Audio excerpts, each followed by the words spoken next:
Hello dear student, हमारे इस YouTube channel पर आप सभी का स्वागत है। जैसा आप सभी को पता है कि हमारा यह यूट्यूब चैनल छत्तीसगढ़ के विद्यार्थियों के लिए समर्पित है, जहां क्लास 9, 10, 11, 12 के महत्वपूर्ण विषयों को आप यहां बहुत ही रोचक और आसान तरीके से सीख पाएंगे, समझ पाएंगे। हमारे इस चैनल में प्रत्येक क्लास के लिए जो महत्वपूर्ण सब्जेक्ट हैं उनके लिए बहुत ही आसान तरीके से वीडियो लेक्चर कंटिन्यू मिलते रहेंगे और पाठ्यक्रम के हिसाब से आपको सारे के सारे वीडियो लेक्चर प्रोवाइड करा जाएंगे।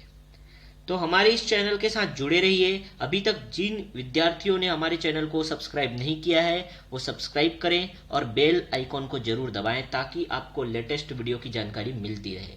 ठीक है, तो आज की बात करते हैं। आज के इस वीडियो लेक्चर में हम क्लास 12 के विद्यार्थियों के लिए भौतिक शास्त्र का एक सब्जेक्ट लेकर आए हैं, जहां हम नया सीरीज चालू कर रहे हैं फिजिक्स या भौतिक शास्त्र के लिए, जिसमें हम इकाई नंबर 1 से सिलेबस के अकॉर्डिंग हर एक चीजें समझते हुए पढ़ेंगे। जैसा जैसा आप स्कूल में पढ़ते हो, जैसा आप एक कोचिंग सेंटर पे, महंगे महंगे कोचिंग सेंटर पे फीस देकर पढ़ते हो, बस आपको यह सारी की सारी चीजें यहाँ फ्री में मिलने वाली है। बट कंडीशन यही है कि सिर्फ और सिर्फ हमारे चैनल को सपोर्ट करें, अधिक से अधिक लोगों तक शेयर करें और सब्सक्राइब करें। जिन्होंने अभी तक सब्सक्राइब नहीं किया है वो सब्सक्राइब करें। तो चलते हैं आज के हमारे इस सेशन में और स्टार्ट करते हैं फिजिक्स के लिए यूनिट नंबर 1, जहां हम चैप्टर 1 को आज पढ़ेंगे, डील करेंगे, अच्छे से समझेंगे और कंटिन्यू हमारा वीडियो लेक्चर आते रहेगा। बस आप हमारे इस चैनल के साथ जुड़े हैं।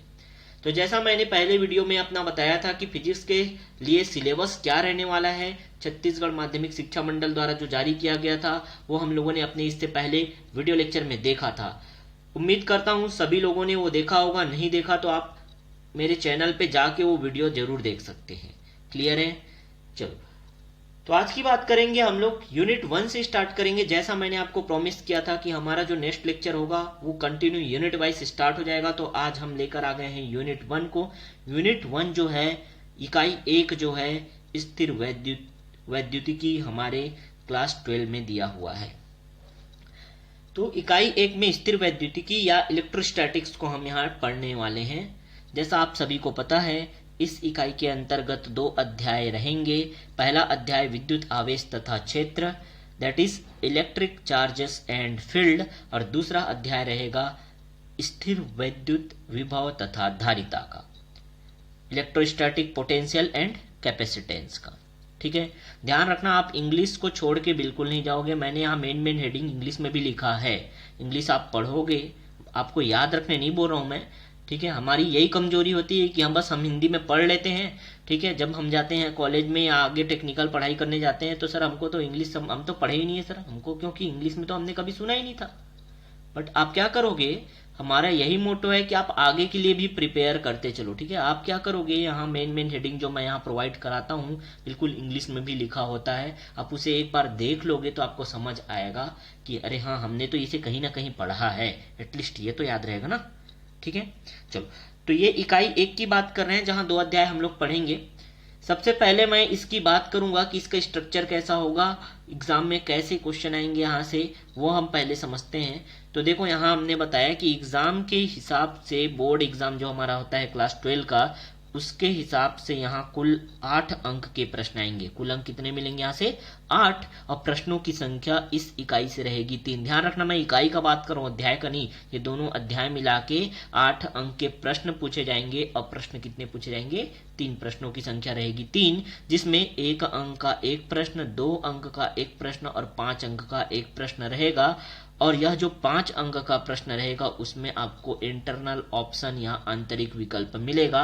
आपसे एक क्वेश्चन नहीं बन रहा है तो दूसरा क्वेश्चन आप बनाने के लिए आपको विकल्प रहेगा। इतनी बातें समझ आई?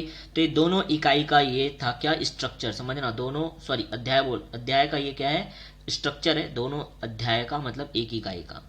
क्लियर हुआ? चलो, अब हम क्या करते हैं, यहाँ अध्याय 1 या चैप्टर 1 को स्टार्ट करते हैं, जो कि क्या है, विद्युत आवेश तथा क्षेत्र। इसमें सिलेबस को पहले डिस्कस करेंगे, सिलेबस डिस्कस करने के बाद हम लोग आगे चलेंगे। ठीक है, सिलेबस में कौन कौन से टॉपिक हमको पढ़ने हैं, ये पूरे सिलेबस जो है सीबीएसई जैसा ही, क्योंकि आपको पता है सीबीएसई का कोर्स जो है वो यहाँ छत्तीसगढ़ में लागू कर दिया गया है 2018-19 से। वही सिलेबस सेम टू सेम आपके पास है, तो आप इसे डिटेल से पढ़ोगे। ठीक, अगर आपके पास कोई भी बुक नहीं है, कुछ भी नहीं है, तो भी कोई टेंशन लेने वाली बात नहीं है। वीडियो में हमेशा हमारे साथ बने रहिए और एक नोटबुक तैयार करते चलिए, अगर वाकई आप पढ़ना चाहते हो तो। नहीं पढ़ना चाहते हो तो आप सभी को नमस्कार, जो नहीं पढ़ना चाहते हैं। ठीक है, आप जाके मौज मस्ती ऐसो आराम कर सकते हैं, कोई प्रॉब्लम नहीं है। ठीक है, लेकिन जो पढ़ने वाले बच्चे हैं वो क्या करेंगे, एक नोटबुक प्रिपेयर करेंगे, अच्छे से नोटबुक मेंटेन करते हुए चलेंगे। आप ही के लिए है, मेरे लिए तो नहीं है भाई, है ना। मुझे इस सब की ज़रूरत नहीं है, आप ही के लिए कह रहा हूँ। अगर आपको कोई चीज़ कहीं से अच्छा मिल रहा है तो उसे ले लो। क्लियर है। तो देखो, सिलेबस की बात करें तो इस अध्याय के सिलेबस को मैंने 3 भागों में विभाजित किया है। 3 भागों में विभाजित कैसे किया है, इसको जैसे हम पढ़ते हैं पढ़ाते हैं उसके अकॉर्डिंग मैंने इसे 3 भागों में विभाजित किया है। तो भाग 1 जिसे पार्ट ए मैंने नाम दिया, उसको मैंने बोला क्या, स्थिर वैद्युत बल। सबसे पहले हम भाग 1 में इलेक्ट्रोस्टैटिक फोर्स या स्थिर वैद्युत बल को पढ़ेंगे, जिसके अंतर्गत कौन कौन से टॉपिक रहेंगे, तो विद्युत आवेश का संरक्षण, कूलाम का नियम, अध्यारोपण सिद्धांत और संतत आवेश वितरण। इतने टॉपिक को हम भाग 1 में कवर करने वाले हैं। ठीक है, अब देखो जो अब नोटबुक प्रिपेयर कर रहे हैं वो अच्छे से इसको लिखते चलें। सबसे पहले सिलेबस लिखोगे तभी तो टू द पॉइंट आप पढ़ पाओगे ना। ये नहीं कहीं से उठा के कुछ भी पढ़ रहे हैं, ऐसा नहीं होता है, ऐसा बिल्कुल नहीं होता है बच्चों। ठीक है, आप क्या करोगे, एक पाठ्यक्रम को अच्छे से अपने नोटबुक में फर्स्ट पेज में लिखते चलो। हाँ, जैसा मैंने यहाँ नोट्स बनाया सेम टू सेम वैसा बना सकते हो आप सभी। क्लियर है। चलो, अब देखो ये टॉपिक हमने क्या किया, पार्ट ए में कवर किया। अगले भाग में चले तो भाग 2 या भाग बी जो है हमारे पास, वो क्या है, विद्युत क्षेत्र। ये विद्युत क्षेत्र इलेक्ट्रिक फील्ड है। ठीक है, अगर देखो आपको वीडियो धुंधला दिख रहा है या अच्छे से नहीं दिख रहा है तो आप अपने YouTube में वीडियो की क्वालिटी को बढ़ा करके आप अच्छे से स्पष्ट और क्लियर देख सकते हैं। ठीक है, ऐसा नहीं है कि वीडियो गंदा बना है या खराब दिख रहा है, ऐसा बना है, ऐसा बिल्कुल नहीं है। वीडियो बहुत क्लियर है। आप क्वालिटी मेंटेन कर लो, अपने मोबाइल से देख रहे हो तो मोबाइल से, लैपटॉप से देख रहे हो तो लैपटॉप से, यूट्यूब में क्वालिटी आप क्या कर लो, बढ़ा लो। कई बच्चों ने मुझे पिछले वीडियो में कहा था कि सर वीडियो क्लियर नहीं आया है। क्लियर सभी वीडियो है बच्चा, बस आपको क्या करना है, क्वालिटी सही रखना है। ठीक है, तो क्वालिटी सही कर लो, 144 होगा 240 या 360 कर लो। ठीक है, चलो आते हैं। तो दूसरा भाग जो है पार्ट बी, वहां विद्युत क्षेत्र के बारे में हम पढ़ेंगे, जो कि क्या है, इलेक्ट्रिक फील्ड। इलेक्ट्रिक फील्ड में कौन कौन से टॉपिक हमको पढ़ने हैं, तो विद्युत क्षेत्र, एक बिंदु आवेश के कारण विद्युत क्षेत्र रेखाएं, विद्युत द्विध्रुव के कारण विद्युत क्षेत्र और एक समान बाह्य विद्युत क्षेत्र में द्विध्रुव। इतनी बातें हम क्या करेंगे, पार्ट बी में या भाग बी में कवर करेंगे। और आखिरी पार्ट है, तीसरा पार्ट, जो मैंने कहा इसको 3 भाग में मैं विभाजित कर दिया हूं इस अध्याय को। और तीसरे भाग में पढ़ेंगे हम लोग क्या, गॉस प्रमेय और उसके अनुप्रयोग। गॉस प्रमेय देखना, कई बुक में गॉस लिखा होता है, कोई प्रॉब्लम नहीं है, डरने वाली बात नहीं है। सर गॉस लिखो या गॉस लिखो, दोनों करेक्ट है, इसलिए मैंने दोनों नाम लिख दिया है। ठीक है, स्पेलिंग देख लेना आप, इसका होता है GAUSS। ठीक है, ये होता है सही स्पेलिंग, तो आप देख लेना इसको। ठीक, अब यहाँ हम लोग तीसरे भाग में गॉस के प्रमेय और उसके अनुप्रयोग को पढ़ने वाले हैं। इसके अंदर कौन कौन से टॉपिक आएंगे, तो विद्युत फ्लक्स पढ़ेंगे हम लोग, गॉस या गॉस प्रमेय की अवधारणा पढ़ेंगे, गॉस प्रमेय के अनुप्रयोग, 3 अनुप्रयोग पढ़ना है हमको, ध्यान रखना। अनंत लंबाई के कारण आवेशित सीधे तार के कारण विद्युत क्षेत्र, दूसरा एक समान आवेशित अनंत समतल चादर के कारण विद्युत क्षेत्र, और तीसरा अनुप्रयोग है एक समान आवेशित पतले गोली खोल के कारण विद्युत क्षेत्र, भीतर व बाहर दोनों। तो इतना हम लोगों को पढ़ना है। इतना पढ़ते ही हमारा यह जो है यूनिट 1 का पहला अध्याय पूरी तरह से समाप्त हो जाएगा। क्लियर हुआ, पूरी तरह से बातें समझ गए। देखो, जीरो से हमारा काम है, जीरो से लेकर आपको हीरो बनाना। ठीक है, चलो तो स्टार्ट करते हैं हम लोग। अब देखो, सबसे पहली बात, किसी भी चीज को आपको पढ़ना है, किसी चीज को जानना है, तो आप उसके 0 पॉइंट से चलोगे तभी तो समझ आएगा ना। ये नहीं मैं आप ऊपरी ऊपर कुछ भी बता दिया आपको, आप कुछ समझ ही नहीं पाए। तो यहाँ हम लोग अपने लेक्चर में पूरे 0 से लेकर चलेंगे। आपने क्लास 11 में क्या किया, कितने मार्क्स लाए, कौन लुढ़क के पास हुआ, कौन लॉकडाउन के कारण पास हो गया, इससे हमको कोई मतलब नहीं है। समझ आया? हमको सिर्फ यहाँ फोकस करना है। अब सारे विद्यार्थियों को कह रहा हूँ, अब सारे विद्यार्थियों को ये फोकस करना है कि सर क्लास 12 में हमको कुछ तो करके दिखाना ही है, कुछ बड़ा करके दिखाना है। ठीक है, तो चलो हम बात करते हैं यहाँ इंट्रोडक्शन या प्रस्तावना की, जहां हम लोग सीखेंगे कि भाई आखिर इस अध्याय में हम पढ़ने वाले क्या हैं, क्या पढ़ेंगे, क्यों पढ़ेंगे, कहाँ से आया वो है क्या, ये सारी चीजें हम पढ़ेंगे। सिर्फ यहाँ थ्योरेटिकल नॉलेज नहीं है। एक बात बता दूं, फिजिक्स या भौतिक शास्त्र को जो याद करते हो ना, याद करने की चीज नहीं है बच्चा। आप सभी को याद कर लो, याद कर लो, बस याद कर लो बोला जाता है, बट याद करने का चीज नहीं है, वो तो समझने का चीज है ना। आप समझो ना, कुछ बातें याद तो हर जगह करनी होती है, मैथ्स में भी करना होता है, लेकिन जो समझने का चीज है उसको तो समझो, समझोगे तब ना याद रहेगा आपके माइंड पे। कि ये नहीं कि बिना समझे आप रट्टा मारने बस बैठ गए परीक्षा सार पकड़ के। ठीक है, तो समझ लो थोड़ा जीरो से अच्छे से। तो हम बात कर रहे हैं यहाँ इलेक्ट्रोस्टैटिक्स या स्थिर वैद्युतिकी की। ये जो इकाई है, पहले इकाई को समझते हैं, फिर अध्याय को समझेंगे, फिर उसके टॉपिक में चलेंगे। ठीक है, ये इकाई है क्या? तो स्थिर वैद्युतिकी या इलेक्ट्रोस्टैटिक्स क्या है, समझो। विरामावस्था या स्थिर अवस्था में रहने वाले विद्युत आवेशों का अध्ययन करना ही स्थिर वैद्युतिकी कहलाता है। इसका सीधा सा मतलब है, इस इकाई में हम ऐसे आवेश को पढ़ेंगे जो स्थिर रहते हैं, एक जगह पर रुके रहते हैं या विराम में रहते हैं। समझ आ गया? तो स्थिर वैद्युतिकी किसको कहेंगे, समझ आया? फिर से बताऊं तो विरामावस्था या स्थिर अवस्था में रहने वाले विद्युत आवेशों का अध्ययन करना ही स्थिर वैद्युतिकी है। क्लियर हुआ? अब ये स्थिर वैद्युतिकी आया कहां से? तो स्थिर वैद्युतिकी जो है वैद्युत चुंबकत्व की एक शाखा है। ध्यान रखना, वैद्युत चुंबकत्व जो है फिजिक्स का, भौतिक शास्त्र का एक ब्रांच है, एक शाखा है, जिसका और शाखा है कौन? स्थिर वैद्युतिकी। तो स्थिर वैद्युतिकी वैद्युत चुंबकत्व का एक शाखा है। अब देखो, ये वैद्युत चुंबकत्व है क्या, जिसको हम लोग इलेक्ट्रोमैग्नेटिज्म कहते हैं, बहुत ज्यादा इंपॉर्टेंट है आपके क्लास 12 के लिए।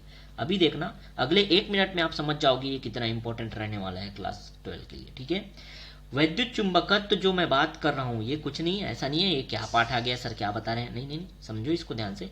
वैद्युत चुंबकत्व या इलेक्ट्रोमैग्नेटिज्म की बात कर रहे हैं, जो फिजिक्स का या भौतिक शास्त्र का एक ब्रांच है, जिसे 2 भागों में विभाजित किया जा सकता है। पहला भाग होता है क्या? स्थिर वैद्युतिकी, और दूसरा भाग है क्या? गतिक वैद्युतिकी। स्थिर वैद्युतिकी जिसे इलेक्ट्रोस्टैटिक्स कहते हैं, और गतिक वैद्युतिकी को इलेक्ट्रोडायनेमिक्स कहते हैं। ठीक है, यहाँ इंग्लिश नाम लिखा हुआ है, आप बिल्कुल देख सकते हैं। अब देखो ये दोनों में डिफरेंस क्या है, ये दोनों आखिर हमें बताते क्या है, ये समझते हैं। तो ये दोनों जो है, स्थिर वैद्युतिकी की जब भी हम बात करेंगे या इलेक्ट्रोस्टैटिक्स की बात करेंगे, तो यहाँ हम ऐसे आवेश को पढ़ेंगे जो क्या होते हैं? विराम में रहते हैं, रुके हुए रहते हैं, या स्थिर अवस्था में रहते हैं। क्लियर हुआ? और इसके अंतर्गत हमारे क्लास 12 में एक इकाई दिया गया है, और अध्याय की बात करें तो 2 अध्याय है, पहला अध्याय और दूसरा अध्याय। इस प्रकार स्थिर वैद्युतिकी का एक इकाई और 2 अध्याय हमारे पास है क्लास 12 में। लेकिन जब हम बात करते हैं गतिक वैद्युतिकी की, जहां हम क्या पढ़ेंगे, तो जब आवेश गति में आ जाएंगे, आवेश क्या होंगे? गति अवस्था में होंगे, उसके संबंध में हम यहाँ अध्ययन करेंगे, उसे गतिक वैद्युतिकी कहेंगे। और इसके अंतर्गत क्लास 12 में इकाई नंबर 2, इकाई नंबर 3 और इकाई नंबर 4 दिया हुआ है। कुल मिला के बात करें तो अध्याय 3, 4, 5, 6 और 7। बातें समझ रहे हो? तो देखो, अध्याय नंबर 1 से लेकर 7 तक के अध्याय आपको इलेक्ट्रोमैग्नेटिक्स से मिलने वाले हैं, इलेक्ट्रोमैग्नेटिज्म से मिलने वाले हैं। इस तरह आप समझ सकते हो। 1 से लेकर 7 अध्याय, टोटल 15 अध्याय हैं, ध्यान रखना, सिलेबस में टोटल 15 अध्याय हैं, और इसमें से 1 से लेकर 7 अध्याय कह सकते हैं मोटा मोटी की आधा का आधा पूरा सिलेबस जो है आपका कुल मिला के इलेक्ट्रोमैग्नेटिज्म से ही है, जहां स्थिर वैद्युतिकी और गतिक वैद्युतिकी को आप पढ़ोगे। तो अब समझ आया इसका इंपॉर्टेंट कितना है। अगर हम सीजी बोर्ड की बात करें तो यहां से कुल 31 अंक के प्रश्न आपको मिलेंगे। इन दोनों टॉपिक से, मतलब इकाई नंबर 1, 2, 3 और 4 से। तो देखो ये 4 इकाई तक आपको समझना है, मतलब पाठ 1 से अध्याय 1 से 7 तक चीजें समझनी है। तो आप जीरो से सब चीज को समझोगे तब ना समझ पाओगे बच्चा लोग, है ना। जब जीरो से ही नहीं समझोगे तो क्या समझ आएगा कि मैं इकाई 3 में कुछ पढ़ा दिया। ठीक है, चलो अब क्लियर हुआ कितना ज्यादा महत्वपूर्ण है, बातें समझ आई।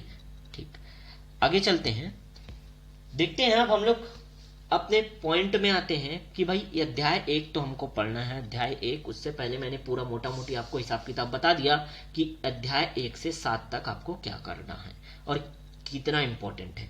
ठीक है, और अगर आपको इकाई 1 से 7 तक अच्छे से सारी की सारी चीजें समझनी है तो आपको अध्याय 1 के हर एक पॉइंट को पहले अच्छे से समझना पड़ेगा, तभी तो आप जाके आगे बढ़ोगे ना। वही आपको मिलेगा, वही आपको आगे के अध्याय में मिलेंगे। ठीक, अब आते हैं, चलो सबसे पहला टॉपिक जो हमारा है क्या, विद्युत आवेश, इलेक्ट्रिक चार्ज। क्या कहते हैं विद्युत आवेश को, इलेक्ट्रिक चार्ज। अब ये इलेक्ट्रिक चार्ज आखिर है भैया क्या, क्या भला है भाई, ये है क्या, कहां से आया, क्या है इसका नाम, क्या क्यों पढ़ा, ये क्या है, किस चीज को हम लोग यहाँ पढ़ेंगे, वो सब चीजें हम यहाँ चर्चा करते हैं। ठीक है, तो देखो हम बात करते हैं यहाँ, तो सबसे बड़ा शक्तिशाली चीज हमारे पूरे ब्रह्मांड या विश्व की बात कर रहा हूं, सबसे शक्तिशाली चीज हम भगवान को मानते हैं, ईश्वर को मानते हैं, गॉड को मानते हैं, अल्लाह को मानते हैं। ठीक है, उनके बनाई गई चीजों में हम देखते हैं क्या, प्रकृति है। क्या है, प्रकृति ही ऊर्जा का एकमात्र रूप है, यहाँ और कोई ऊर्जा नहीं है। जैसा आप सभी को पता है, ऊर्जा ना तो उत्पन्न किया जा सकता है और ना ही नष्ट किया जा सकता है। तो सर ऊर्जा रहते कहाँ हैं, वो आप तो उसे बना नहीं सकते ना। हाँ, तो प्रकृति में ही ऊर्जा विद्यमान है। अब बात करें प्रकृति की, जो क्या है ऊर्जा का मूर्त रूप है, तो प्रकृति में हमको दो चीजें मिलती हैं, दो रूप में मिलते हैं। एक रहता है पदार्थ और एक रहता है क्या, विकिरण। विकिरण और तरंग की बात तो हम आगे के इकाई में करेंगे, जहां हम लोग विद्युत चुंबकीय तरंगे, विकिरण और द्रव्य की द्वैत प्रकृति, ये सब पढ़ेंगे। समझ रहे हो बात को। तो ये तो हमारे फिजिक्स का दूसरा भाग कहलाएगा। हम लोग जहां इकाई 1 से 7 तक की बात कर रहे हैं, जहां आवेश वाली बात को हम लोग समझेंगे, तो हम यहाँ पदार्थ को डिटेल से समझेंगे। अब पदार्थ क्या है भाई, तो पदार्थ जो है सभी को पता है, सब चीजें जो आपके आसपास दिख रही हैं सभी की सभी चीज पदार्थ हैं। और पदार्थ का एक महत्वपूर्ण गुण होता है, वो है क्या, बल, फोर्स। पदार्थ का एक महत्वपूर्ण गुण क्या होता है, बल होता है। और बल भी दो प्रकार के होते हैं, एक होता है मैक्रोस्कोपिक फोर्स जिसे बाह्य बल कहते हैं, और एक होता है माइक्रोस्कोपिक फोर्स जिसे सूक्ष्म बल कहते हैं। अब सूक्ष्म बल बहुत छोटे छोटे बल होते हैं, ठीक है, जैसे नाभिकीय बल है, न्यूक्लियर फोर्स की बात करें, है ना, तो वो सूक्ष्म बल में आ जाते हैं। इसे हम यहाँ रोक देते हैं, इसे हम आगे नहीं पढ़ेंगे, इसे नाभिक और परमाणु में पढ़ेंगे। समझ आ रहा है, क्लास 12 में ही सबको पढ़ना है यहाँ। ठीक, अब यहाँ बाह्य बल की बात करें तो बाह्य बल दो तरह से हम विभाजित कर सकते हैं, एक होता है गुरुत्वाकर्षण बल और एक होता है विद्युत चुंबकीय बल। इलेक्ट्रोमैग्नेटिज्म की बात किया था मैं, ठीक है। तो यहीं पे हमारा आता है गुरुत्वाकर्षण बल किसके कारण होता है, तो वो होता है सर द्रव्यमान के कारण। याद होगा कक्षा 11वीं के फिजिक्स में न्यूटन के सर्वात्रिक गुरुत्वाकर्षण का नियम आपको दिया गया था, जहां द्रव्यमान, दो पदार्थ हैं जिनके पास कुछ द्रव्यमान है तो उसमें आकर्षण लगता था, वही तो गुरुत्वाकर्षण है। ये तो समझ आया था क्या। तो गुरुत्वाकर्षण बल का जो मेन उत्तरदायी है वो है क्या, द्रव्यमान। द्रव्यमान के कारण ही गुरुत्वाकर्षण बल लगता है, जबकि विद्युत चुंबकीय बल जो है विद्युत आवेश के कारण लगता है। यही ये जो विद्युत आवेश या इलेक्ट्रिक चार्ज की बात है वो आती है। अब शायद सभी को समझ आया होगा भाई ये है क्या। तो ओवरऑल कहूं तो ये विद्युत आवेश या इलेक्ट्रिक चार्ज जो है क्या है, एक बल है।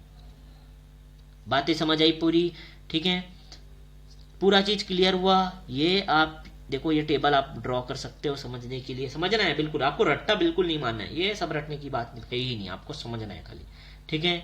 अब देखो विद्युत आवेश क्या है, कहां से आए, ये बात तो पता चला ना। अब देखो इसको डिटेल से पढ़ेंगे विद्युत आवेश, क्योंकि हमारे चैप्टर में तो यही है ना। अब देखो विद्युत आवेश को हम लोग समझते हैं, विद्युत आवेश जिसे इंग्लिश में क्या कहते हैं, इलेक्ट्रिक चार्ज कहते हैं। यहाँ मैंने स्पेलिंग सहित लिखा है, आप सभी नोट कर लेना अपने नोटबुक में, ठीक। अब ये होता क्या है, इसकी परिभाषा क्या रहेगी, इसके लिए संकेत क्या, मात्रक क्या, ये सब हम लोग यहाँ पढ़ेंगे, ठीक है। तो देखो मैंने पॉइंट वाइज यहाँ बताया, आप भी पॉइंट वाइज इसे नोट कर सकते हैं। तो विद्युत आवेश जो है पदार्थ का स्वाभाविक या इंट्रिंसिक प्रॉपर्टी होता है, स्वाभाविक या इंट्रिंसिक गुण होता है। जैसे द्रव्यमान क्या होता है, स्वाभाविक गुण होता है, इंट्रिंसिक गुण होता है, वैसे क्या होगा, विद्युत आवेश भी किसी भी पदार्थ का क्या होगा, स्वाभाविक गुण है। अब स्वाभाविक गुण का मतलब समझते हो क्या, उसे और आप आगे अध्ययन नहीं कर सकते सर, समझना इस बात को। जैसे मैं द्रव्यमान की बात कर रहा हूं, आपने एक पदार्थ लिया और उसको तोड़ फोड़ के उसका द्रव्यमान निकाल लिया, और द्रव्यमान को तोड़ फोड़ के क्या निकालोगे, कुछ निकाल सकते हो क्या, नहीं ना। तो क्या है, यही स्वाभाविक गुण है, जहां आखिरी हो जाता है किसी पदार्थ के बारे में पढ़ना, अध्ययन करना, समझना, वही इंट्रिंसिक गुण कहलाता है, स्वाभाविक गुण कहलाता है। तो आवेश भी इसी तरह का गुण होता है, स्वाभाविक गुण है, किसी भी पदार्थ का स्वाभाविक गुण है, ठीक है। नेक्स्ट पॉइंट में चले तो विद्युत आवेश की परिभाषा समझते हैं। विद्युत आवेश किसी पदार्थ का वह गुण है जिसके कारण पदार्थ किसी दूसरे पदार्थ पर बल लगा सकता है या बल आरोपित कर सकता है या उनके मध्य बल का अनुभव करा सकता है, ठीक है। तो ये विद्युत आवेश की परिभाषा बन के निकलती है। क्लियर हुआ, आगे और अच्छे से समझेंगे हम लोग। देखो एक मोटा मोटी समझो, अगर आपके पास दो पदार्थ हैं और विद्युत आवेश एक ऐसा बल होता है जो दो पदार्थों के बीच लगा, तो क्या कर सकता है, वहां पे कोई ना कोई बल, चाहे वो क्या हो, प्रतिकर्षण बल हो, आकर्षण बल हो, वो बल का अनुभव कर सकता है, अनुभव वहां पे होता है, वो उसे ही, उस गुण को ही क्या कहेंगे, तो उस बल को विद्युत आवेश कहेंगे, ठीक है। एक बार और परिभाषा समझो। विद्युत आवेश किसी पदार्थ का वह गुण है जिसके कारण पदार्थ किसी दूसरे पदार्थ पर बल लगा सकता है, बल आरोपित करता है या उनके मध्य बल का अनुभव कराता है।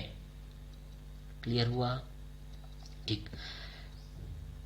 यह बल जो है गुरुत्वाकर्षण बल से क्या होता है, भिन्न होता है। गुरुत्वाकर्षण बल आप सभी को पता है, गुरुत्वाकर्षण बल जो है द्रव्यमान के कारण होता है, लेकिन विद्युत आवेश जो है क्या होता है, गुरुत्वाकर्षण बल से भिन्न होता है। इसका मान अगर हम देखें तो गुरुत्वाकर्षण बल से बहुत ज्यादा होता है, यह लगभग 10 की घात 27 गुना ज्यादा होता है। याद रखना, विद्युत आवेश जो बल है उसका मान गुरुत्वाकर्षण बल से 10 की घात 27 गुना अधिक होता है, 10 की घात 27 गुना अधिक होता है, ठीक। अब यहां तक तो हम लोगों ने परिभाषा समझा, बाकी सारी चीजें समझ गए, ठीक है। इसके संकेत की बात करें तो हम लोग इस पूरे अध्याय में और आगे भी जहां भी आवेश की बात आएगी वहां हम लोग इसके लिए संकेत दर्शाएंगे, क्यू, कैपिटल क्यू या स्मॉल क्यू, ये हम दर्शाने वाले हैं संकेत के रूप में, ठीक है। इसका ऐसा ही मात्रक होता है कुलम्ब। क्या होता है, कुलम्ब। किसी किसी बुक में ये कुलाम लिखा होता है, ठीक है। तो कुलम्ब या कुलाम दोनों सही है, ठीक। और इसके लिए जो हम लोग ऐसा ही मात्रक का संकेत लिखेंगे वो लिखेंगे कैपिटल सी, ठीक है। विद्युत आवेश कैसी राशि है, तो अदिश राशि है। तो इसके संबंध में हमको महत्वपूर्ण जानकारी मिला कि इसका संकेत होगा क्यू, एसआई मात्रक होगा कुलम या कुलाम, और यह एक अदिश राशि है, स्केलर क्वांटिटी है। कैसी राशि है, अदिश राशि, ठीक है। देखो यहां नोट है, अदिश राशि है, ठीक। नेक्स्ट पॉइंट पे आते हैं। विद्युत आवेश जो है कितने प्रकार के हैं, तो भाई फ्रैंकलिन नाम के वैज्ञानिक ने इनको इसके प्रकार के बारे में चर्चा किया और बताया कि भाई आवेश तो है और दो प्रकार के इनको लगे कि हो सकते हैं, क्या नाम दिया जाए, क्या नाम दिया जाए। तो उन्होंने एक सिंपल सा नाम सोच लिया, धन आवेश और ऋण आवेश। ये यही धन और ऋण है जो गणित में आप पढ़ते हो, ठीक है। कंफ्यूज होने वाली बात बिल्कुल भी नहीं। तो विद्युत आवेश का प्रकार क्या है, एक होता है धन आवेश और दूसरा होता है ऋण आवेश। दो प्रकार के होते हैं विद्युत आवेश। अगर दो आवेश जो है समान हैं तब उसे सजाती आवेश कहते हैं, ठीक है। तो नेक्स्ट पॉइंट में देखते हैं, एक समान या सजाती आवेश जैसे प्लस प्लस या माइनस माइनस इसे क्या कहेंगे, एक समान आवेश या सजाती आवेश, या इंग्लिश में इसे कहते हैं लाइक चार्ज। क्या कहते हैं, लाइक चार्ज। ठीक है। अब किसी भी जगह ऐसे लाइक चार्ज या सजाती आवेश मिलेंगे तो हमेशा उनके मध्य क्या होगा, प्रतिकर्षण होगा, प्रतिकर्षण या विकर्षण होगा। तो लाइक चार्ज या सजाती आवेश हमेशा क्या करते हैं, प्रतिकर्षित करते हैं एक दूसरे। अगर बात करें हम लोग विपरीत या विजातीय आवेश की, मतलब एक धन तो दूसरा ऋण, या पहला ऋण तो दूसरा धन, इसको कहेंगे विजातीय आवेश। और जब भी विजातीय आवेश होंगे वो एक दूसरे को आकर्षित करेंगे। आजा भाई बोलेंगे, क्या बोलेंगे, आकर्षित करेंगे। ठीक है। तो समझो, सजातीय आवेश प्रतिकर्षित करते हैं जबकि विजातीय आवेश आकर्षित करते हैं। मतलब धन धन और ऋण ऋण रहेंगे तो एक दूसरे को दूर भेजेंगे, दूर, चल हट तू दूर जा, चल हट तू दूर जा, ये दोनों क्या होंगे, दूर हो जाएंगे, प्रतिकर्षित। लेकिन अगर एक धन और एक ऋण हो गया तो दोनों के बीच बहुत प्यार हो जाता है, ये दोनों एक दूसरे को आकर्षित करते हैं। समझ आया? ठीक है, चलो आगे देखें। इतनी बातें हमको समझ आई, बहुत अच्छे से हम लोगों ने विद्युत आवेश क्या है, इसके मात्रक समझे, संकेत समझे। ठीक, मैं पहले ही कह रहा हूं, फिर से रटना नहीं है, आपको समझना है। क्लियर? हम बिल्कुल रटाते नहीं हैं, हम समझाते हैं सर। ठीक है ना? चलो, इलेक्ट्रिफिकेशन या विद्युतीकरण की बात करें तो किसी वस्तु या पदार्थ पर आवेश का आ जाना ही विद्युतीकरण कहलाता है। मतलब अगर कोई पदार्थ रखा हुआ है, उस पर कोई आवेश आ गया तो उसे क्या कहते हैं, विद्युतीकरण कहेंगे। अब जैसा आप सभी को पता है कि भाई कोई पदार्थ जो है परमाणुओं से मिलकर बना होता है। परमाणु के पास क्या होते हैं, परमाणु के पास होते हैं प्रोटॉन, न्यूट्रॉन और इलेक्ट्रॉन, जिसमें प्रोटॉन और न्यूट्रॉन नाभिक में रहते हैं, जबकि इलेक्ट्रॉन बेचारा क्या करता है, चक्कर लगाते रहता है इसका। ठीक है। अब इलेक्ट्रॉन चक्कर क्यों लगाता है, मैं ये पूछूं, इलेक्ट्रॉन ही चक्कर लगाता है, क्यों लगाता है भाई? क्या इलेक्ट्रॉन ने ठेका लेके रखा है क्या कि मैं किसी भी परमाणु के चारों तरफ घूमते रहूंगा? नहीं ना। तो इसका एक लॉजिक है, समझना। इलेक्ट्रॉन ही चक्कर इसलिए लगाता है क्योंकि जो प्रोटॉन और न्यूट्रॉन हैं वो इलेक्ट्रॉन की अपेक्षा बहुत भारी होते हैं, और इलेक्ट्रॉन क्या होता है, हल्का होता है। ठीक है, वो भारी होते हैं इसलिए नाभिक पे जाकर बैठ गए रहते हैं, और इलेक्ट्रॉन हल्का होने के कारण परमाणु के चारों तरफ चक्कर लगाता है। ठीक, अब समझो बात को। अब दो पदार्थ अगर हमारे पास हैं, ठीक है, दो पदार्थ हमारे पास हैं, एक पदार्थ मैंने बोल दिया ए, दूसरा पदार्थ हमारे पास क्या है, मान लो बी। ठीक है, शुरुआत में दोनों के पास समान मात्रा में इलेक्ट्रॉन और प्रोटॉन रहते हैं। जब पता है सभी को परमाणु में क्या रहते हैं, समान संख्या में प्रोटॉन और इलेक्ट्रॉन रहते हैं। केमिस्ट्री में इतना तो आपने पढ़ा होगा 11वीं में। ठीक है, नहीं पढ़ा तो यहाँ बता भी दिया मैंने कि किसी भी परमाणु में प्रोटॉन की संख्या और इलेक्ट्रॉन की संख्या बराबर होती है। लेकिन जैसे ही आप इन दोनों पदार्थों को घर्षण कर दिए या कुछ और कर दिए तो इसमें से मान लो इलेक्ट्रॉन निकल गया। इलेक्ट्रॉन क्यों निकलेगा, क्योंकि वही तो नाभिक के चारों ओर चक्कर लगाता है भाई। इलेक्ट्रॉन निकल गया। अब इलेक्ट्रॉन निकल के जाके इस बी के अंदर घुस गया। बी के अंदर घुस गया तो क्योंकि ए से इलेक्ट्रॉन निकला था, बात को समझना, इस ए से इलेक्ट्रॉन निकला था इसलिए इलेक्ट्रॉन निकल गया तो माइनस कम हो गया। माइनस, इलेक्ट्रॉन के पास कौन सा आवेश, ऋण आवेश ना, माइनस की कमी हो गई, मतलब इसके पास आ जाएगा धन आवेश, और जिसके अंदर इलेक्ट्रॉन जाके घुस जाएगा, प्रवेश करेगा, उसके पास आ जाएगा ऋण आवेश। क्योंकि शुरुआत में दोनों के पास कुछ नहीं था, दोनों के पास धन ऋण बराबर थे। क्योंकि यहां से ऋण निकला, देखो ए से क्या हुआ, ऋण निकल गया, और ऋण निकला तो धन बढ़ गए, इसलिए क्या हो गया, धनावेश आ गया। जबकि बी के पास क्या हुआ, पहले धन और ऋण बराबर थे और एक इलेक्ट्रॉन आ गया, मतलब ऋण वाला आ गया, तो ऋण वाले की संख्या बढ़ गई, तो इस पे ऋण आवेश आ गया। इस तरह से बोलेंगे कि जिस पदार्थ से इलेक्ट्रॉन निकलेगा वह धन आवेशित होगा, और जिस पदार्थ में इलेक्ट्रॉन प्रवेश करेगा, जाएगा, वह सदैव क्या होगा, ऋण आवेशित होगा। ठीक, आप अगर नोट कर रहे हो, थोड़ा फास्ट होगा तो वीडियो पॉज करके, रोक करके आप अच्छे से नोट्स बनाते चलना। ठीक है, आप पीछे करके कई बार आप इस वीडियो को देख सकते हो, कोई प्रॉब्लम नहीं है। ठीक है, चलो अब विद्युतीकरण की इलेक्ट्रॉनिक थ्योरी को समझे कि भाई विद्युतीकरण कैसे होता है, इलेक्ट्रिफिकेशन कैसा होता है, तो उसको मैंने आपको पॉइंट में समझाया। वही बातें यहाँ लिखी गई है। देखो, नाभिक के पास धन आवेश होता है, जो क्या होता है, प्रोटॉन होता है, और धन आवेश की समान संख्या में इलेक्ट्रॉन रहते हैं जो नाभिक के चारों ओर घूमते रहते हैं। अतः परमाणु का कुल आवेश क्या हो जाएगा, शून्य हो जाता है। ठीक है। अब घर्षण के कारण या और किसी कारण से इलेक्ट्रॉन की कमी या अधिकता होती है, अतः इलेक्ट्रॉन ही क्या होगा, विद्युतीकरण के लिए उत्तरदायी होगा। मैंने चित्र बनाया था, उसमें समझ आया होगा। ठीक है। तो ये इलेक्ट्रॉन थ्योरी है, ये कोई बहुत ज्यादा आपको रट्टा मारने का जरूरत ही नहीं है, आप समझ लो बस इस कॉन्सेप्ट को। ठीक है। हाँ, यहाँ एक नोट लिखा हूँ, वो बात अच्छे समझ लेना कि भाई क्या होता है। आप सभी को पता है परमाणु में धन आवेश वाला कौन होता है, प्रोटॉन। ठीक है। उसका द्रव्यमान जो है ऋण आवेशित वाला कौन होता है, इलेक्ट्रॉन की अपेक्षा 1837 गुना अधिक होता है। प्रोटॉन का द्रव्यमान बहुत ज्यादा होता है, भारी होता है, इसलिए क्या करता है, वो बैठे रहता है नाभिक में, और इलेक्ट्रॉन बेचारा क्या करता है, उसका चक्कर लगाते रहता है। ठीक, यहां तक पूरी बातें समझ आई। अब देखो, इतना चीज समझने के बाद हम लोग लास्ट ये टॉपिक थोड़ा समझते हैं आज के इस वीडियो लेक्चर में। ठीक है। कंटिन्यू आपको वीडियो लेक्चर मिलते रहेंगे। तो इस वीडियो लेक्चर में हमारा ये लास्ट टॉपिक है। ठीक। और कंटिन्यू मैं बता दिया, सिलेबस के अकॉर्डिंग हम आपको वीडियो प्रोवाइड कराते जाएंगे, बस हमारे चैनल के साथ जुड़े रहें। फिर से मैं आप सभी को बोल दूं कि सब्सक्राइब करें हमारे चैनल को, और अधिक से अधिक लोगों तक शेयर करें। ठीक। अगर आप ये करते हैं तो मैं मानूंगा कि मेरा ये मेहनत है वो सफल होता है।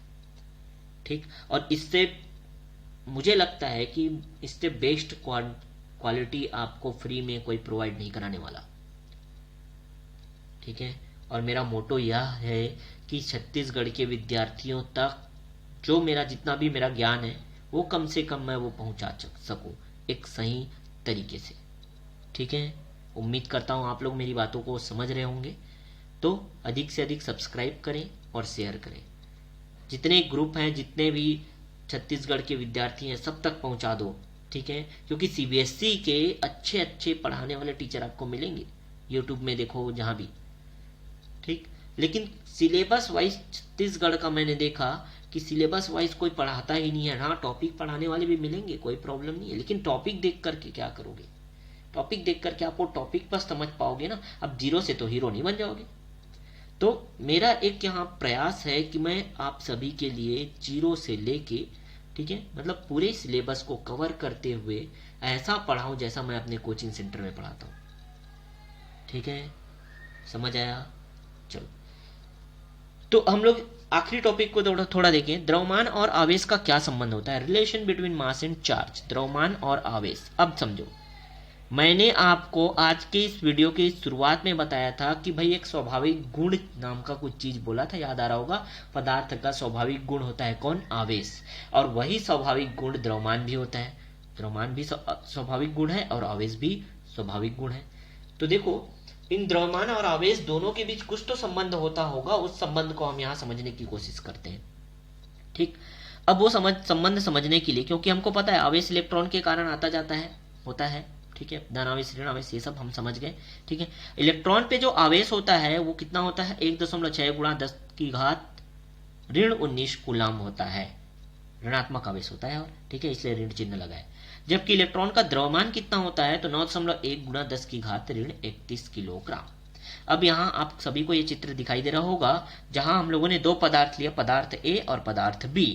यहां आप देखोगे कि पदार्थ ए से कोई इलेक्ट्रॉन निकल के बी पर जा रहा है, और जब किसी पदार्थ से इलेक्ट्रॉन निकलता है तो उस पर सदैव धन आवेश आएगा। मतलब ये बात तो समझ आ गया कि ए पर धन आवेश आएगा, और जिस पर इलेक्ट्रॉन जाता है उस पर ऋण आवेश आएगा। ये भी बात समझ आ गया हमको, क्लियर हुआ? अब देखो, क्योंकि इलेक्ट्रॉन निकल गया भैया, एक इलेक्ट्रॉन निकले या दो इलेक्ट्रॉन निकले, इलेक्ट्रॉन का अपना खुद का कुछ द्रव्यमान तो है ना। अब इलेक्ट्रॉन ए से निकला है, मतलब एक इलेक्ट्रॉन निकल गया, तो उसका इतना द्रव्यमान 9.1 गुणा 10 की घात 38 किलोग्राम क्या हो गया, कम हो गया। चाहे वो बहुत छोटा वैल्यू हो, लेकिन कम तो हुआ ना। इसलिए हमको ये समझ आया कि अरे भाई, जिसके पास धन आवेश रहेगा या धन आवेश आएगा, उसका द्रव्यमान हमेशा कम हो जाएगा। क्योंकि धन आवेश तभी आएगा जब इलेक्ट्रॉन निकलेगा, और इलेक्ट्रॉन निकलेगा तो उस पे जो द्रव्यमान है क्या हो जाएगा, कम हो जाएगा। जबकि दूसरा हमारे पास क्या है, पदार्थ बी है, जिसमें इलेक्ट्रॉन जाके प्रवेश कर रहा है, इसलिए उसमें ऋण आवेश आएगा और इलेक्ट्रॉन उसके अंदर जा रहा है, इसलिए उसका द्रव्यमान पहले से बढ़ जाएगा। ये बात क्लियर हुआ? ठीक, यहाँ नोट करके मैंने अच्छे से लिखा भी है, आप समझ लो। यहाँ ऋणावेशित पदार्थ का द्रव्यमान बढ़ जाएगा, बढ़ जाता है क्योंकि इसमें इलेक्ट्रॉन प्रवेश करता है, जबकि धनावेशित पदार्थ का द्रव्यमान क्या हो जाएगा? कम हो जाएगा। क्यों होगा? इलेक्ट्रॉन निकलने के कारण। ठीक है। अगर आपसे अब कोई क्वेश्चन पूछे ये कि भाई एक दो पदार्थ हमारे पास थे, हमने उस पे क्या किया, दोनों को रगड़ दिया और वहां आवेश का आदान प्रदान हुआ, तो ऋणात्मक आवेश वाले पदार्थ का द्रव्यमान धनात्मक आवेश वाले पदार्थ के द्रव्यमान से अधिक होगा या कम? तो आपका आंसर क्या होगा आप बता सकते हो। ठीक है, समझ आया? ठीक। अब देखो, जैसे हम लोगों ने संबंध देखा कि आवेश और द्रव्यमान में ये संबंध होता है सर, मतलब आवेश अगर धन आवेश किसी में आ रहा है तो वहां क्या होगा? द्रव्यमान में कमी होगी, और अगर ऋण आवेश आ रहा है तो द्रव्यमान में अधिकता होगी। ये बात तो हम समझ गए। ठीक। अब देखो, दोनों में कुछ डिफरेंस भी होता है, कुछ अंतर भी होता है, तो यहाँ हम अंतर को थोड़ा डिस्कस करें हम लोग। आवेश और द्रव्यमान में अंतर को बहुत आसान है, समझना है आपको फिर से। ठीक है। आवेश क्या होता है? आवेश धनात्मक और ऋणात्मक हो सकता है, लेकिन द्रव्यमान सदैव धनात्मक होता है। भाई साहब, हमने कभी नहीं सुना कि किसी का वजन जो है -50 किलोग्राम है। आपने सुना है क्या? नहीं ना। तो समझ आया, आवेश धनात्मक और ऋणात्मक हो सकता है, लेकिन द्रव्यमान सदैव क्या होगा? धनात्मक होगा, और ऋणात्मक कभी नहीं हो सकता। दूसरे अंतर की बात करें तो आवेश जो है गति या चाल पर निर्भर बिल्कुल नहीं करता। उसको मतलब नहीं है गति और चाल से, कितने भी स्पीड से चले पदार्थ, उससे कोई मतलब नहीं है। जबकि द्रव्यमान जो है गति और चाल पर निर्भर करता है। क्लास 11 में आपने ये फॉर्मूला पढ़ा होगा, m = m0 upon √1 - v² upon c², जहाँ v क्या है? चाल है या गति है, और c जो है क्या है? प्रकाश की चाल है। मतलब ये जो m, देखो ये m क्या है? मास है, और ये m0 जो मैंने लिखा, m0 जो आपको दिख रहा होगा वो क्या है? शुरुआत का या प्रारंभिक द्रव्यमान है, और ये m क्या है? नया द्रव्यमान है। तो अगर आप वेग बढ़ाओगे किसी चीज का तो क्या होगा? यहाँ द्रव्यमान में और वेग में संबंध समझ आ रहा है? मतलब कहीं ना कहीं ये फॉर्मूले से आपको ये समझ आ रहा होगा कि गति या चाल पर निर्भर करेगा कौन? जो है द्रव्यमान, मास। ठीक है। तो ये दो हम लोगों ने अंतर भी देख लिया, हम लोगों ने यहाँ पे द्रव्यमान और आवेश का संबंध भी समझा और अंतर भी देख लिए। तो आज के क्लास में हम इतना करते हैं। आगे के वीडियो लेक्चर जो आपको मिलेंगे जल्द ही आपको प्रोवाइड कराते रहूंगा। आप कंटिन्यू मेरे साथ अगर आप जुड़े हैं तो 110% आपको बहुत बेनिफिशियल होगा, जितना आपने कभी सोचा भी नहीं होगा कि हमको इस चैनल से जुड़ने से इतना फायदा होगा, ये तो आपने नहीं सोचा होगा। उससे भी ज्यादा बेनिफिशियल होगा आपके लिए यह चैनल में जुड़ना। ठीक है। तो देखो, नेक्स्ट क्लास में हम लोग क्या पढ़ेंगे? विद्युत आवेश हम लोगों ने पढ़ा, इसके कुछ गुणधर्म पढ़ेंगे अगले क्लास में। ठीक। और इसके प्रॉपर्टी को हम लोग अच्छे से समझेंगे। समझ आ रहा है? विद्युत आवेश का संरक्षण समझेंगे, कूलाम के नियम, ये सब हम कवर करते हुए, जैसे मैंने सिलेबस लिखा है शुरू में, है ना, शुरू में इस वीडियो के शुरू लेक्चर में मैंने बता दिया था सिलेबस ये हम कवर करेंगे। 3 भाग में मैंने बांटा है, उसी सबको कवर करते हुए चलेंगे। ठीक। फिर एक बार लास्ट में कहूंगा कि सब लोग सब्सक्राइब करो यार, सब्सक्राइब करना बहुत जरूरी है। ठीक है, बहुत जरूरी है, क्योंकि मैं आपको इस चैनल के माध्यम से जो चीजें पहुंचा रहा हूं, आपको सब्सक्राइब करने के पैसे नहीं लग रहे हैं क्या? नहीं। और ना ही मैं कोई करोड़पति बन जाऊंगा इससे, आप सब्सक्राइब कर दोगे तो। ठीक है, आप सब्सक्राइब करोगे तो मेरे चैनल से जुड़े रहोगे और हमारा चैनल कंटिन्यू बना रहेगा। बात ये, और बना रहेगा तो आपके लिए बेनिफिशियल है। समझ आ रहा है? ठीक। चलो, तो बिल्कुल उम्मीद करते हैं इतनी बातें आपको समझ आई होगी। ठीक। और मेरे 2 चैनल हैं बिल्कुल, जो ग्रुप में हमारे साथ स्टूडेंट जुड़े हैं, मैं दोनों चैनल का लिंक ग्रुप में डाल दूंगा, दोनों चैनल को सब्सक्राइब कर लेना। इस चैनल पे आपको हमेशा सीजी बोर्ड की चीजें मिलते रहेंगी पढ़ाई संबंधी, और दूसरा चैनल भी है पढ़ाई संबंधी, लेकिन उसमें आप नौकरी, करंट अफेयर्स, जनरल नॉलेज, ये सब चीजें जो आपके लिए आगे एग्जाम में बहुत महत्वपूर्ण होने वाली है, जो आपको क्लास 12 के बाद बहुत जरूरत पड़ने वाली है, वो सब चीजें मैं वहां प्रोवाइड कराऊंगा। जहां से आप सपने देखना चालू करोगे वही समय है। आप क्लास 12 के बाद आपको क्या बनना है, आगे क्या करना है, वो सब चीजें हमको दूसरे चैनल में मिलेंगी, और दूसरे चैनल में वो बनने के लिए हमें क्या करना पड़ेगा वो सब की जानकारी आपको उस दूसरे चैनल में मिलेगी। तो 2 चैनल मैंने बनाए हैं, ठीक है, दोनों मेरा चैनल है। अगर आप लोग को लगता है कि वाकई में हमको ये फायदा होने वाला है तो सब्सक्राइब करो, ठीक है, और अधिक से अधिक लोगों तक शेयर करो, ठीक। तो ओके बाय, मिलते हैं हमारे नेक्स्ट वीडियो में अगले टॉपिक के साथ। तो कंटिन्यू हमारा ये लेक्चर अब चलते रहेगा, ठीक है।